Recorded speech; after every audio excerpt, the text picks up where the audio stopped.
Ligji për zgjedhjet parashaj se secili individ i cili dëshiron të certifikohet nga Komisioni Zgjedhor i Zgjedhjeve për të kandiduar në procese zgjedhore,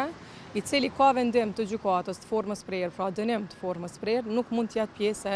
e listave. Mirë po sa i përket akuzave, ligji nuk parashaj ndonjë përjashtim, nëse mund të them. Pra Komisioni Zgjedhor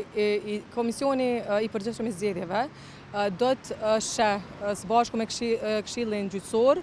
se cili nga anëtarët që janë pjesë e listave të partive politike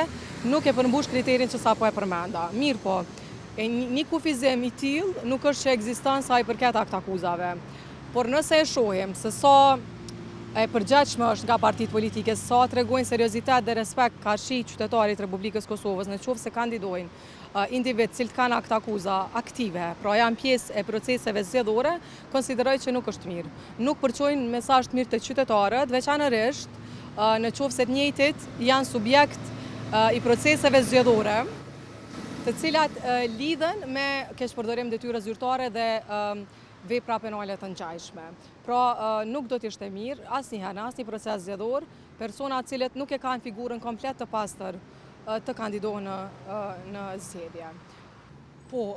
fatmirësisht në një ton pozitiv mund të theksoj që në Kosovë nuk është që një kohë gjatë problem përmbushja e kotës gjinore, pra një 30% është i përfshirë kryesisht në shumicën e partive politike përgjatë disa palë zgjedhjeve që i kemi mbajtur. Këtë herë më duket që nëse e shohim një total është dikon rreth 34%, pra secila parti ka përfshirë të paktën 30% nga lista e deputetëve kandidat për deputet në fakt gra.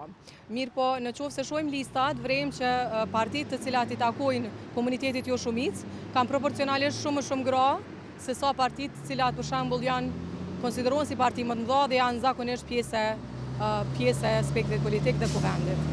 Ajo çfarë është e rëndësishme theksohet është që në qoftë se përfshihen gratë vetëm sa për përmbush kuotën gjinore, atëherë kjo bëhet vetëm sa për syfaqe, mirë po fatmirësisht ky trend ka filluar me ndryshu. Shohim që shumë gra janë bërë pjesë e kuvendit në vazhdimsi, pa pas nevojë për kuotën gjinore, dhe kjo tregon që shumë gra realisht jo bëhen pjesë e kuvendit jo vetëm se i fut kuota në kuvend, mirë po që kanë arrit me e marrë besimin e qytetarëve. E rëndësishme është theksohet që përtej zgjedhjeve, përtej përfshirjes në lista, që gratë të përfshihen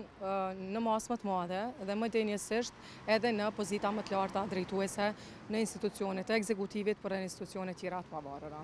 Paka shumë janë njësoj, si me kuotën, si kurse edhe me faktin që janë kandidu individ cilët kanë akuza dhe jo domosdoshmërisht e kanë komplet pastër figurën politike.